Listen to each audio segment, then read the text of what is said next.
Welcome to Real Estate Real World, where we talk to the movers, shakers, and leaders that are getting it done right now in the real estate industry and beyond. Your host, Marguerite Crespillo, started this podcast simply dedicated to call people about what's really happening in this crazy roller coaster ride of real estate. Be sure to subscribe on iTunes and stay up to date on the newest stuff by adding yourself to the list at www.realestaterealworld.com. Now your host, Marguerite Crespillo. Hello, everybody. Wow, what a great day it is. I'm super excited to be here. I'm Marguerite Crespillo with Real Estate Real World. And today I have a super fun guest. You know, it's funny. I got introduced to this gal a couple of years ago when we were doing our top women in real estate event. And somebody said, you have to have them. You have to have them in your event. And I was like, I didn't know who they were. And as soon as I started checking them out, I was like, oh yeah, I have to have them. So they ended up coming up and participating in our top women of real estate event. And then I ran into her a couple times since, and just, she always makes me laugh. She's a kick in the pants. So I'm super excited. Let me go through and read her bio here real quickly. So here we go, Morgan. Morgan was born and raised in Sonoma County and is proud to be a local business owner and support her local community. With a background in finance and a degree in marketing, Morgan brings a diverse skill set as the team leader and co-owner of the Sullivan Group. Great Estate. Sorry, I'm jacking this up today. She enjoys leveraging technology solutions and creating diverse marketing plans for each specific home. While selling homes and educating her team of agents is a top priority, Morgan advocates using social media to connect with more of her community, local and abroad, create strong relationships of trust and authenticity. So welcome. Come on up here, Morgan. Yay! Hello. Good afternoon. Thank you for having me. So I didn't say your last name because I didn't want to butcher it. That's okay. I get it all the time. So my maiden name was Sullivan. So I am one of the Sullivans of Sullivan Group Real Estate.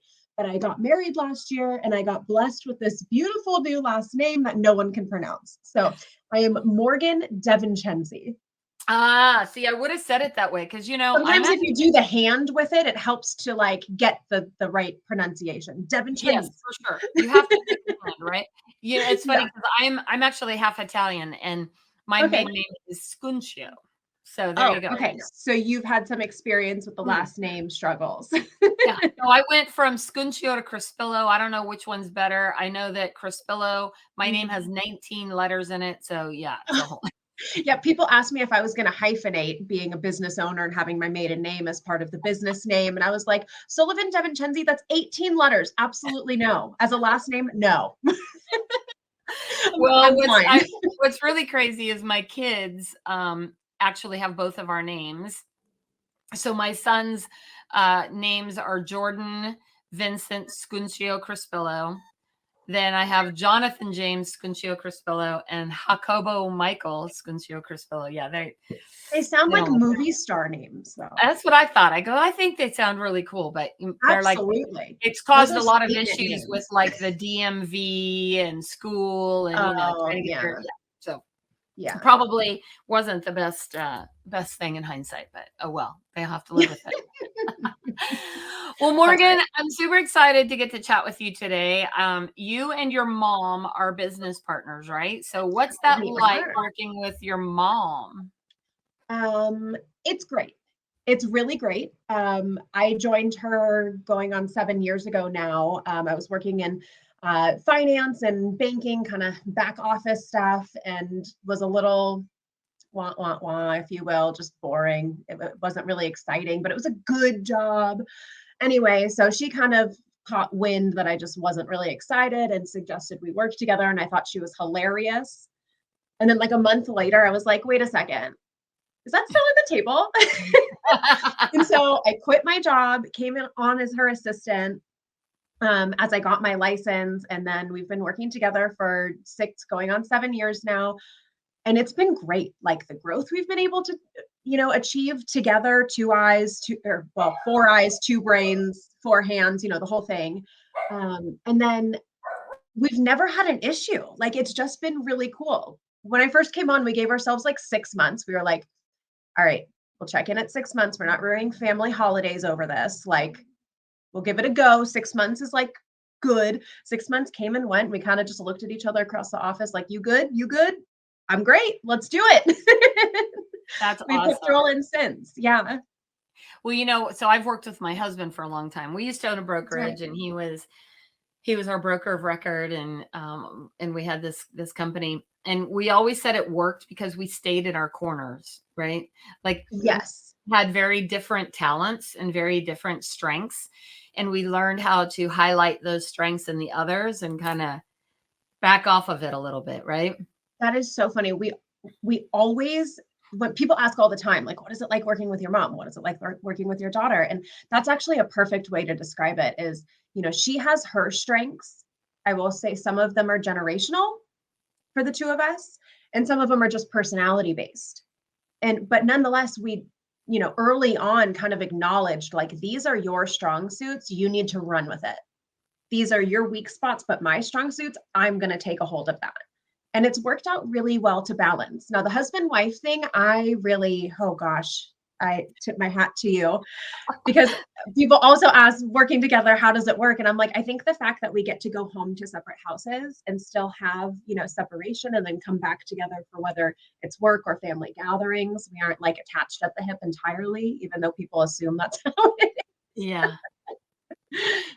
Well, so I'm curious. So what just popped up when you were talking, I'm curious about, is you talked a little bit about the differences generationally. And I is. think that is really a kind of a common thing right now, that, some people put a negative spin on it and some people put a positive spin on it, right? Like, when it's called generational, it kind of means, well, what are you old folks doing, right? Like, what's the old school way of doing real estate, versus like the new way, which both work. That's what I want people to understand. First of all, both work, right? Absolutely. But what would you say generationally different in how you guys work and how your business runs? So separately, so I would say Julie, my mom, I call her Julie in the office, of course. I can't call her mom. That's inappropriate. So Julie, her strong suits are face to face and a lot of paper. She does well with paper, where I do really well with leveraging a lot of technology-based solutions. Whether it's communication forms, it's, the CRM database that we use for all of our clients, and then marketing and social media, that kind of stuff. She does really well in the face-to-face and like networking stuff, which we both have pretty big, strong personalities, but you can tell that, I don't know if it's because of how she was raised, they didn't have instant messenger when she was Yeah, growing up. If you wanted to talk to your friends, you went to go see your friends. exactly. It's hard to say, but her strong suits are definitely being face to face with the people. And so with that, I put her in charge of a lot of events and networking and things like that, where I'm alongside with her at those events, but I also then hold up the other side, which is more behind the scenes with social media, marketing, technology, and those kinds of pieces. And together, we really have a lot of ground covered for outreach, community, brand awareness, that kind of stuff. And then transactionally, we both have a lot of the same strong suits. We handle the transactions pretty well and equally. Well, I think that there's huge attributes to that, because I would say that probably one of my struggles is a lot of the social media, right? Because I'm your mother's age. I hate to admit, but Nothing wrong with that. There's nothing wrong with that. I'm in that age range, and well, I love a lot of aspects of social media. Like, I love the fact that we can stay connected and where we can meet people and network and get to know people all around the world, right? Like, we didn't have that option when I was growing up. And I love that aspect of it. But I also know for a lot of people, my generation, and not just my generation, they get overwhelmed with all of it, right? So how do you keep her and yourself really from kind of getting overwhelmed? Well, why don't we back up a moment? What kind of things are you actually doing on social media that you think are working, and how do you keep from getting overwhelmed with it? Well, I'm a systems and checklist girl. I I love it. love my systems. I love having organization and a rhyme to every single reason if I can. I like There that. may be a tinge of control freak in me personality wise, but it works for Mhm. keeping these systems in place. So I would say that's what kind of helps me get, keep from being overwhelmed or overly distracted by all the, truthfully kind of chaos that is social media. And what's working for us right now is the consistency of those systems on very specific platforms and having a very specific end goal. So we use Facebook, Instagram, and YouTube consistently. I'm a true believer that as much as you can like throw something up on 10 different platforms, you can be a mile wide but only an inch deep, and that's not going to get you very far. So we kind of decided quite a few years ago what makes the most sense, where are the people that we are already connected to and we want to continue to grow those connections with. And when it came down to it, Facebook and Instagram, we already had a really, good sized following on both of those platforms. And they're also owned under the same ownership umbrella. So it makes some of the usage even more streamlined, which I'm all about that because we like systems. And then, so with that, we've been able to take that core base of a lot of our friends, family, colleagues, and clients that we were already connected with on those platforms and continue to grow it, and then create a little bit more of a what's the word, long form video base on YouTube to better educate our clients, potential clients, our sphere. And then we do a lot of relocation where we are. We work with a lot of military and doctors and stuff like that moving in and out of the area. So we kind of educate them on what is Sonoma County and what is Sonoma County real estate. So that's kind of been our focus. And then just creating a realistic, that's the key point, a realistic plan to stick to on either a daily or a weekly or a monthly basis. So let's help our listeners with that, because the majority of our listeners obviously are in real estate, and the majority of them are women as well. Probably some other recovering control freaks out there. Nice to meet you all. What does one of your typical systems look like when it comes to social media? Do you have a social media calendar? You said you have a checklist? Like, how does somebody implement even just a small piece of that to feel like they Absolutely. can be This successful? is like one of my absolute favorite things to educate and coach on. And, it's all about who you are, who you're trying to reach, and what your schedule will allow. I would love to say that, getting on your social media platform every single day and having this really fine-tuned, perfect post, sure, that could be great, but it's not realistic. It's not realistic for most of us. I'm not a social media director for Sullivan Group. I am a real estate agent Yeah. and a team lead, and I handle the social media and marketing aspect for our group and our team. That I can't spend more than a couple hours a week planning this out and getting everything lined up. So with that, I say Instagram and Facebook.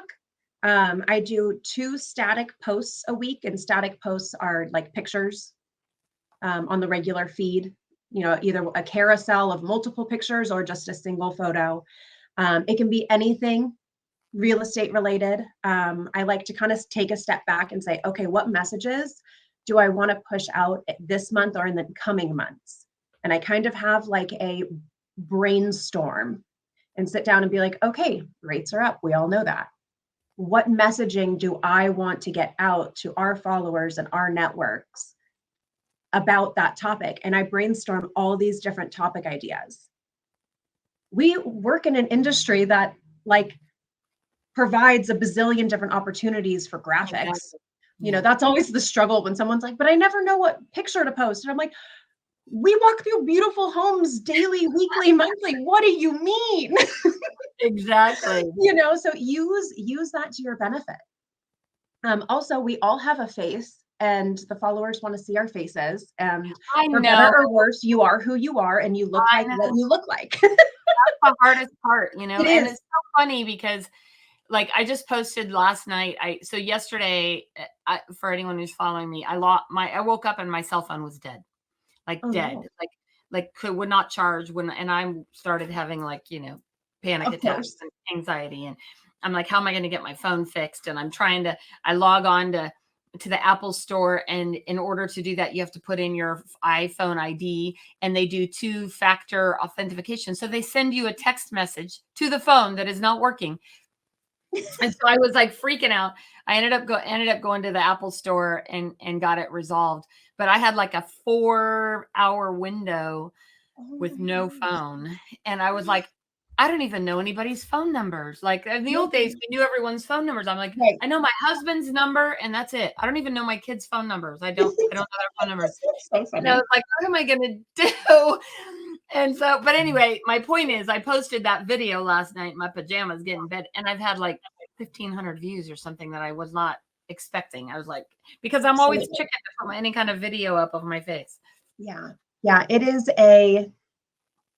It's definitely a hurdle to jump to get comfortable. And even me coming on this podcast with you, I was like, oh, that's right. There's a video component as well as the audio recording. I'm like, oh, my face. Okay. it crosses all of our minds. Like it's a normal thing to have a slight insecurity or nervous, emotion attached to that. But people follow you, whoever you are. People follow you for you. They probably like seeing the pictures of the pretty houses or the video walkthroughs or things like that. I'm sure they do enjoy that. But they wouldn't be following you if you weren't you. So true. And that includes your face. Well, and somebody told me a while ago, they go, the face that you're afraid to show on video is the same one that we see when we talk to you every day. Yes. I've heard of something very similar to that a couple years ago, and it kind of like helped me break a ceiling with video a little bit. Still not 100%, but I'm probably like in the 90s now. Well, so we got off track because you were talking about your system. So you basically have a system where you kind of create a calendar, it sounds like, of what you're planning on posting. Exactly. I essentially create a calendar and I brainstorm all of the topics and ideas that I want to put to posts. And then I have pictures of myself that I've taken while I'm out showing property. I have headshots that I've got. We usually do headshots like once a year, and you kind of filter those in. We have pictures of houses, we have pictures of our team, we have pictures of our brokerage, we have pictures of all those things. And so then you just kind of like match what topic to what picture you want to post, because only a little bit matters. Right. So I do that, 2 static posts a week, and then I try to do 2 videos a week, whether they're me talking to the camera or a reel, kind of those trendy reels. There's no right or wrong way, but those posts get seen differently, the static post versus the video post. So I do 2 of each a week. That's the goal. I have the topics already there. I have the content already filmed or the photos in stock. So I'm not coming to each week looking at, oh shoot, I have no new material. I already have the topics and I already have the content. It's just a matter of matching them up and getting it out. And it seems to work really well. Okay. I'm curious about the results of that, right? Mm-hmm. Like everyone talks a lot about social media, but what I always wonder is how are you actually getting clients from it? Like, are people private messaging you? Are they calling you? Are they, and where are they actually coming from it? Like, where does the majority of your business actually come from outside of maybe, your personal friends, your personal sphere? Mm-hmm. So it's kind of interesting how the social media piece of it, social media is free unless you're boosting to pay for, an advertising post, which we don't do. All of our social media is just organic posting. and organic reach.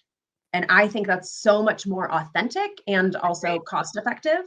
Right. And that's just our approach. Others who pay for, boosting a certain ad, that's cool. But with ours being organic reach, we're getting in front of our past clients, colleagues, friends, family, sphere, and so on.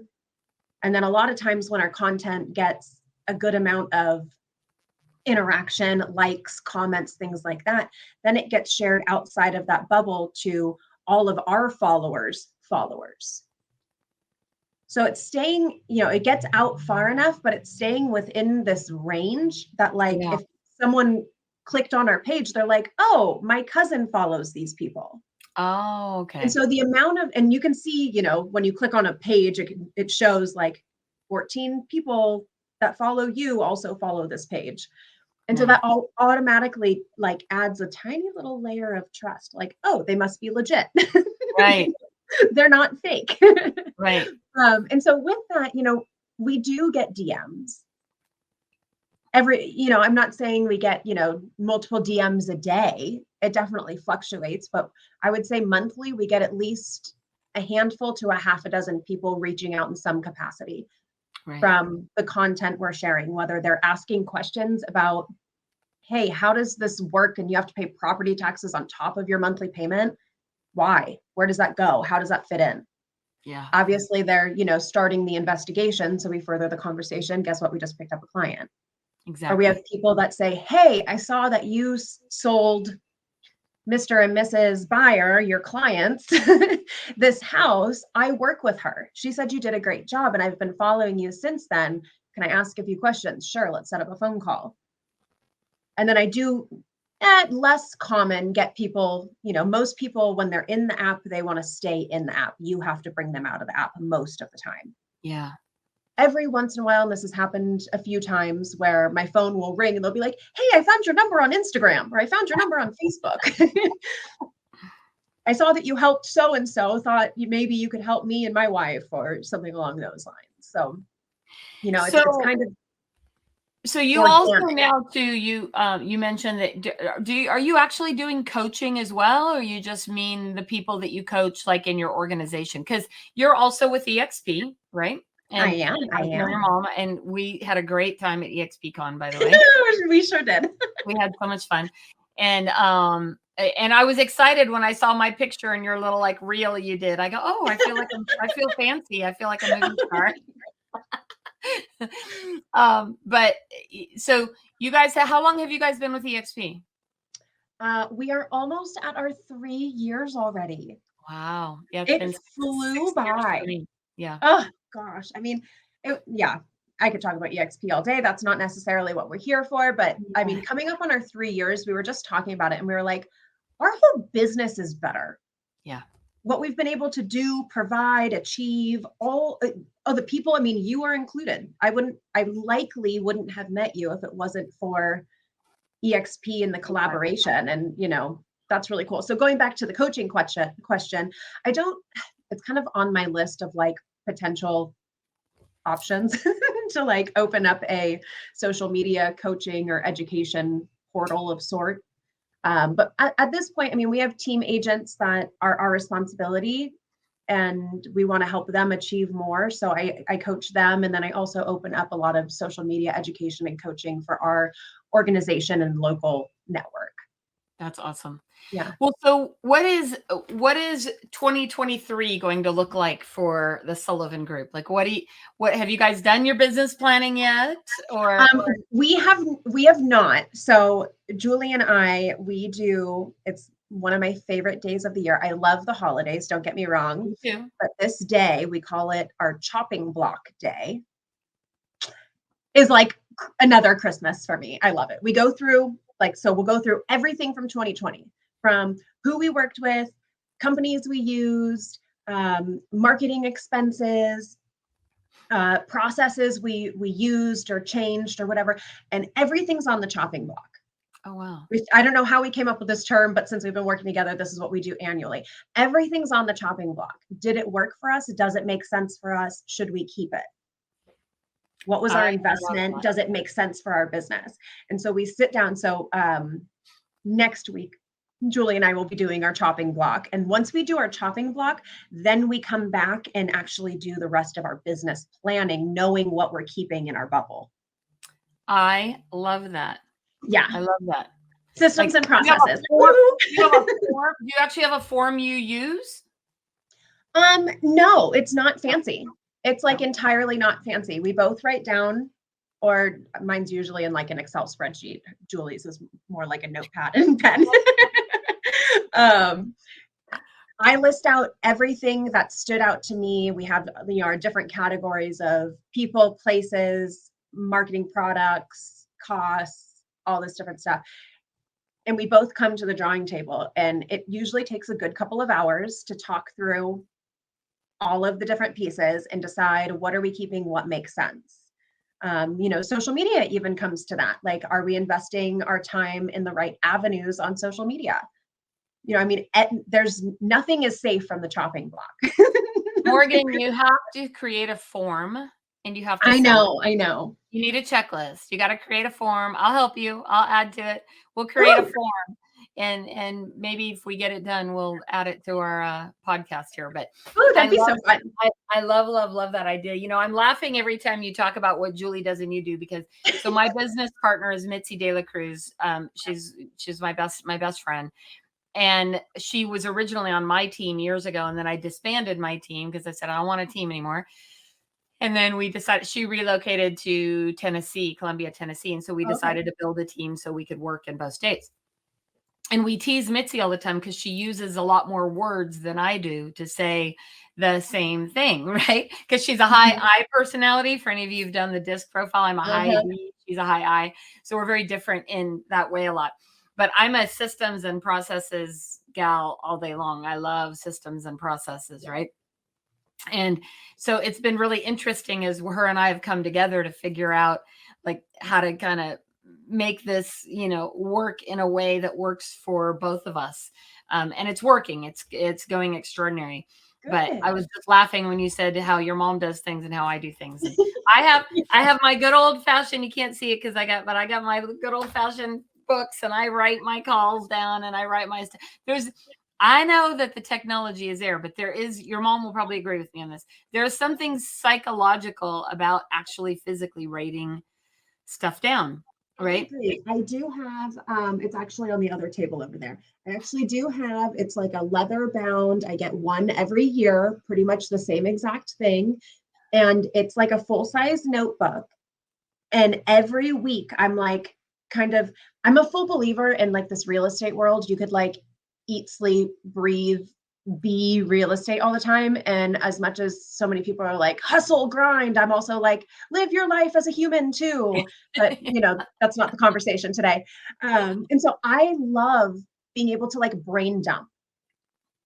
Like at the end of the day or at the end of like, a big project or something like that, like, okay, where am I? What needs to be done next? And so I just brain dump into this journal. And I think you're exactly right. There is something so psychologically beneficial to be able to go back to that list or those ideas and be able to say, okay, accomplished. Well, most everything else is online, but I have my one planner, and it's great. If you look at my journals, I'm so OCD, like, or ADD, I guess, because I literally have like to-do lists, calls, projects, like priorities, what I have to do and who I have to, it's hilarious. Like, I think if somebody were to actually look at my journals, they would think I was probably mentally insane. Well, thank goodness these journals are for the most part personal. It's for internal use only. For sure. Because I also have a lot of them I've started and then I forgot about them and I lost them. And then I'm like, oh my gosh, I just found that cool journal. I actually just found a notebook that was from a conference like a year ago. And I had all my conference notes on it. And then I started like breaking down all the conference notes further and started using it. And shortly after that, apparently I shoved it in a drawer and never looked at it again until like this week. There's so many good ideas on there. I know, I have that happen all the time. I was in a good headspace that week. And I always have the best intentions. I think I'm going to take this notebook for this event and it's going to be just for never happens. So there you go. We're all ADD. That's all right. Okay, so we got to the chopping block, Yeah. and you're going to do the chopping block next week. And Yeah. then how did your goals go for 2022 based on what you wrote down last year? Really well. I mean, the market obviously has like totally moved and shifted. Like Yeah. it just is what it is. But I'm really proud of where we are, what we've accomplished. I mean, even in almost mid-November with a weird shifting market and 7+% rates, our clients and Sphere are still referring us active business right now. Like we couldn't be more grateful for. And I think those are, again, going back to the systems, those are systems we've put in place with the hopes and the goal that it's going to be market proof in a way. Regardless of what the market's doing, people still need to buy and sell and move around and in and out of Sonoma County.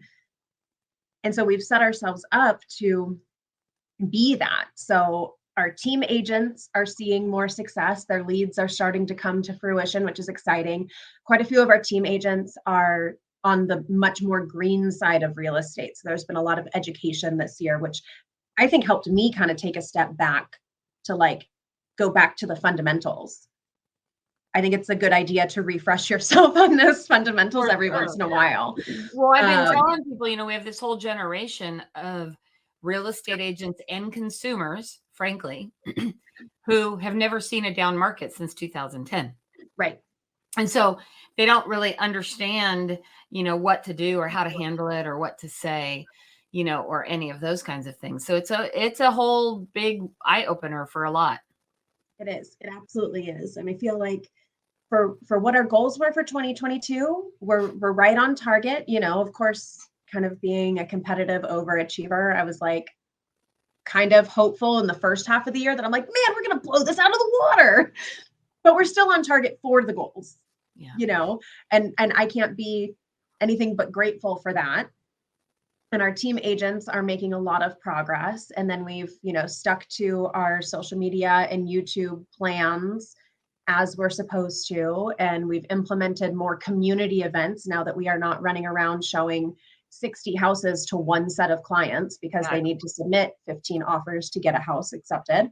We can now allocate that time to other avenues and other goals. And so we've been doing more local community real estate events. We're calling it Industry Connect, lenders, realtors, title inspectors, whoever.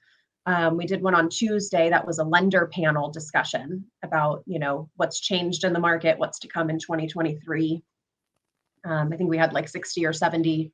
Oh, that's awesome. Attend. And so we've kind of been able to bring a little bit more diversity to our business as opposed to when things were crazy at 2.5% interest rates. I know. I'm excited. I told you we're having our holiday party. I don't know. In December. It's going to be an epic party. And that's, for me, it's been the ability to go back to a lot of that. I built my business that way, and I love to have events and parties and, connect with people in that way. So I'm excited to see things. I don't want to say slow down, but just shift a little bit. Yeah. And become a little bit more real. I personally, I'm call me what I am. I'm a sunshine and rainbows, glass half full kind of person. Like it just is who I am. It's already slowed down. I don't think it's going to slow down, at least in our markets. Yeah. Well, you live in the wine country, so just in case anybody wants to go get some wine, something interesting at that lender panel event, we had from Guaranteed Rate, Diane Crosby. She's the North Bay exec and handles all of the North Bay. So the rest of the panelists were local to Sonoma County, broker, hard money, retail, credit union, kind of gave all these different diverse outlooks. But Diane said something interesting. She said, what is the number one city in the US with the most amount of people moving out of it? San Francisco. Right. Guess what is the area with the most amount of people moving into it in the entire United States? Sacramento. I did hear that. I did see that. I was like, wow. But it makes sense. We've seen, as much as we've seen people leaving, we've seen people coming as well. Absolutely. I mean, we see it here in wine country as well. I mean, it's expensive here. It is what it is. Yeah. If you can afford to stay, you absolutely want to stay, but we see a lot of retired folks going to live closer to their kids who have, since moved to Texas or Idaho or wherever. But there's a lot of people still moving in here. Well, you know what's just like in your area. Is where I live. So I actually live in the Lincoln area. I live in Placer County, and we have 32 wineries here on the Placer County Wine Trail, and nobody even knows about it. I'm like, well, maybe we need to do like a trades weekend where you come stay with us and we'll show you Sonoma County wine country, and then we'll come up. I'm thinking we could do some reciprocal tours of the area. Absolutely. Purely business networking. It's really important to the strength of our business. It's how we learn, right? It's how we learn. Absolutely. Well, thank you so much today for being on my show. I just adore you. I think you're funny as heck. So I look forward to spending a lot more time with you. I'm going to put that on my 2023 business plan to spend some time with you guys. Oh my gosh, I would absolutely love that. Yeah. You're safe from the chopping block, by the way. Spoiler alert. What's that? What'd you say? You're going to be safe from our chopping block. Oh, good. Good. You have nothing to worry about. Yeah. Well, that was my whole plan. I was trying to figure out how I could be, not get chopped. Well, thank you so much for being here. True joy to have you here. And I can't wait to see you in person again at the next event, wherever that is, or holiday party, or our wine tours. We're going to have to be coordinating and adding to our. All of the above, I'm hoping. Yeah. Thank you so much for having me. Give your mom a big hug for me, and I look forward to seeing you soon. Have an awesome day. Thank you, everybody, for joining us today on Real Estate Real World, where we're here to talk to all the cool people, especially people like Mark. Thanks so much. Bye-bye. Thank you for joining us today on Real Estate Real World, where we talk with masters and leaders in real estate and beyond on how we can raise the bar in our industry. Please subscribe over on iTunes. And while you're there, be sure to give us a review. Your reviews encourage us and help others find our podcast.